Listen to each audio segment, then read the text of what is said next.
He is a 10 veteran of the NFL.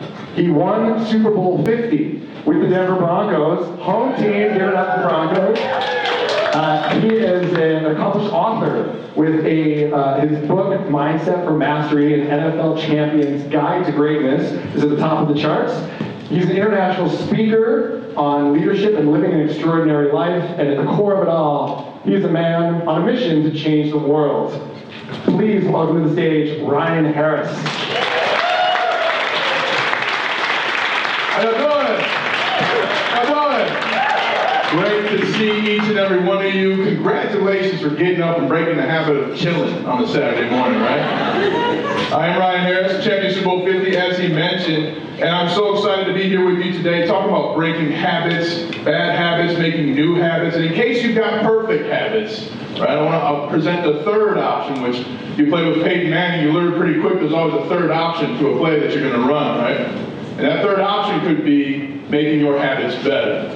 And before we get started, I'll just share with you one of my habits that I'm trying to break right now is planning too much shit in my day. Really trying to do less. So I'm canceling like 2 to 3 meetings per week so far. So no matter who you are and where you've been, we all share similar experiences in life. We all experience pain, loss, gain, planning too much, right? In a day, our first Starbucks.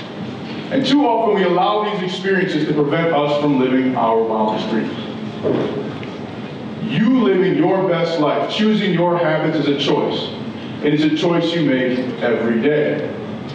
Now in the NFL, there are habits that you do from the beginning. They teach you as rookies to make coffee. I had to do that every single day. You know, I didn't know how to make coffee when I got to the NFL. Crazy, right? They didn't teach you that in college. Now as a broadcaster, we have interns, and the one thing I made them do is they have to bring me a cup of water every day. Not because I'm an asshole, but because I was learned and I was taught we all need to learn the ritual of doing something every day, something we may not like, something we do when we're tired, and something we do when we don't want to, something we do so that we can become better people at the jobs, places, families we're a part of. And doing this, no matter what changes, no matter what variable you find yourself in, you bring one thing with you each and every day, your mindset. You choose your mindset. And when you choose your mindset, you choose to change the world. So let's change the world. When we talk about mindset, it's very important to talk about what that really means. When I was younger, I used to think mindset was Mr. Miyagi, wax on, wax off, right? The Jedi Master Yoda levitating a spaceship. But when you boil it down, your mindset consists of 3 simple beliefs. I am, I can, I will. Say it with me. I am. I can. I will. Now like you believe in yourself. I am. I can. I will. Believe. When you believe in yourself, you are choosing a mindset that creates everything you set out to do. It is with this belief that you will reach new heights, be able to break bad habits and create new ones. For me, I had to learn about mindset early as a young kid, right? Being what I call Obama black in Minnesota, right? White and black. I then had to use my mindset when I went to college, throughout my career. At different points, I was too young, too old, right? Too short, too small. One coach even told me, Ryan, you get injured so much because you have soft bones. I don't know if there's any doctors in here, but I'm pretty sure it's not a clinical definition of something, right? So between 9 different surgeries, 3 on my back, right? Success, failure, embarrassment, I chose my mindset, and so can you. And let's start with the words, I am. When you speak the words I am, you immediately begin to take stock of who you are, what you are doing, where you're at. I'm happy, I'm angry, I'm excited. And one of the things that happens right away is you begin to build resolve. Right? Instead of resigning yourself to a situation that you may find yourself in. Each and every one of us has bad habits. I am somebody who has a bad habit. I am willing to go beyond and to create a new one. Instead of resigning yourself, you build resolve. And even if you don't believe it, I want you to speak the words I am in your life. Anybody heard of Muhammad Ali? Right? One of the greatest champions of all time. But dig what he said. He said, I am the greatest. And I called myself that before I knew I was. Even the greatest champion of all time had doubt. I can tell you from being on the championship team that we had doubt. And when you face doubt, you build resolve by speaking the words, I am. I am a Muslim. And if I were to resign myself to what people thought Muslims were, I would not be standing here today. But another thing happens when you speak the words, I am. You get the opportunity to be honest with yourself. I am not working hard enough. I am being lazy.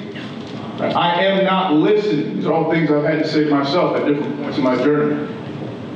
And that leads us to the second aspect of building your mindset in the words, I can. Say it back to me. I can. I can. I can. I can. When you speak the words, I can, you exude a willingness that highlights the opportunity in front of you instead of the past behind you. It is with the words, I can, that even in failure, you can find opportunity. I used it recently in my radio show. We had a blind long snapper who I've become friends with. He played at USC even though I went to Notre Dame. So we hate each other, but he's all right. And the time before I had him on my show, I said, hey man, you know, I'm somebody who has questions about blind people, so I can ask you anything, right? He goes, of course. Do blind people get tattoos? Yeah. So yeah. So this time I asked him, do blind people play Marco Polo? I wanted to know. He said yes, right? But I was willing to do that. The words I can saved my career. My 5th year in the NFL, I had a new coach who wanted me to do new things, try a new way to practice, learn new plays, break my old habits, and create new ones. I had some success by then. I already started over 20 games. I had a nice car, house in Honda's Ranch. I was doing pretty good for myself. Cul-de-sac was pretty cool. I was unwilling to work. I was unwilling to change. I was unwilling to learn. What do you think happened to me? I got fired. Right? And I had never been more humiliated in my life. How do I go home and tell my wife in our first year of marriage that I lost my job because of my unwillingness to work? How do I tell my friends who are coming to town the very next weekend to go to a game and have fun that there probably wouldn't be any tickets even if I would be there? I had questions. All of these thoughts went around and around in my head as I had tears coming down. My hand was shaking in disbelief as I drove away from the Denver Broncos who had drafted me. I was supposed to live here forever, right? I had a choice to make that night driving home. I could choose to wallow in my old habits, my unemployment, my selfishness, my unwillingness, or I could choose that this would be the beginning of a new day. In doing so, I chose to speak the words, I can. I can be a great husband, even without being a Denver Bronco. I can make sure I never lose my job again because of my unwillingness to work. I can create new habits. I can ask more questions. Give you a quick secret. If you're in a meeting with Peyton Manning for 30 minutes, he's going to ask 5 questions. Then it will piss you off. Right? I can stop to Panda Express on the way home and eat my feelings. Right? I don't know if anybody else has done that, but sometimes I like to, eat a little joy if I don't got it. Dairy Queen works too. Right? And the most amazing thing happened. The very next morning, I got a call from Gary Kubiak, who's the head coach of the Houston Texans at the time. He said, hey, Ryan, I think you can help us win. We want to bring you on down here. I can do that, coach. And when I got to Houston, I did everything I said I can do. I can study more film. I can ask questions. I can make it to the field a little early and work on the necessary techniques that make me successful every day. I can get rid of the distractions in my life. I can tell people that my main focus is winning a championship. And because of that work ethic, and because of the mindset that I brought with me from my greatest failure, I got a call 2 years later from Gary Kubiak. This time he's back with the Denver Broncos, who I hated at the time, right? Sent me to Panda Express in tears. Who does that? But this time he said, hey, Ryan, I need you. I need you to help us win a championship, and I need you to show these young cats how to work. I can do that, coach. You begin to see how I am and I can create so much in your life.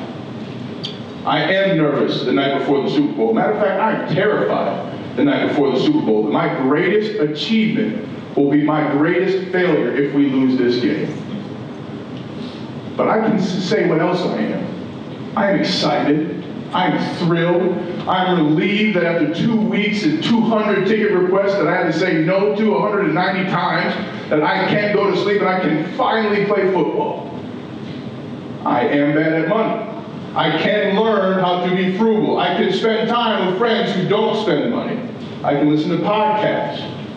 Begin to see how I am. I can cover so much of life.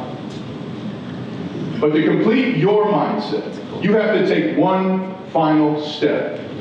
You must actually do the work. And that's where the words, I will, come to play. Because at some point, your good will not be good enough.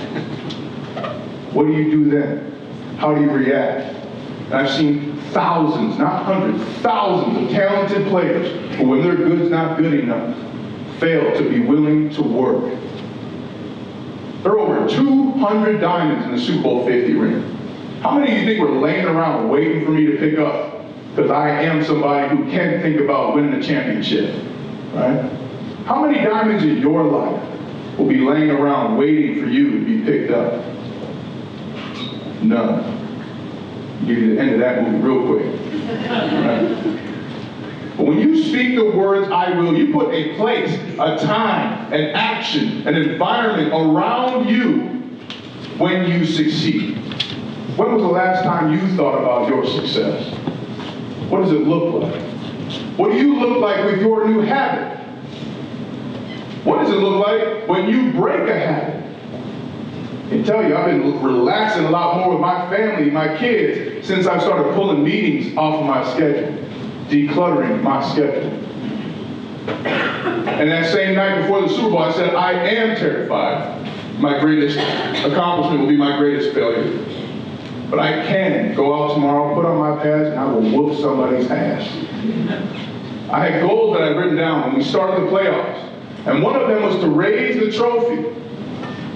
So the night before, I said, I am ready to play this game. I can go to sleep. I can show up tomorrow no matter what happens. I will be successful. One of my goals was to raise the trophy. I will raise the trophy. And the wildest thing happened. I sat there and I visualized, because when you speak the words, I will, you see who's around you. You see what happens. I said, I will raise this trophy. And I'm looking at the Lombardi Trophy, the big silver trophy that you get when you win the Super Bowl. For those of you who don't know football, like football, it's okay, you get it. I'm with Cap too. But I could only see the Lombardi Trophy from the bottom up. So that's weird. I've never touched it before. I've never seen it before.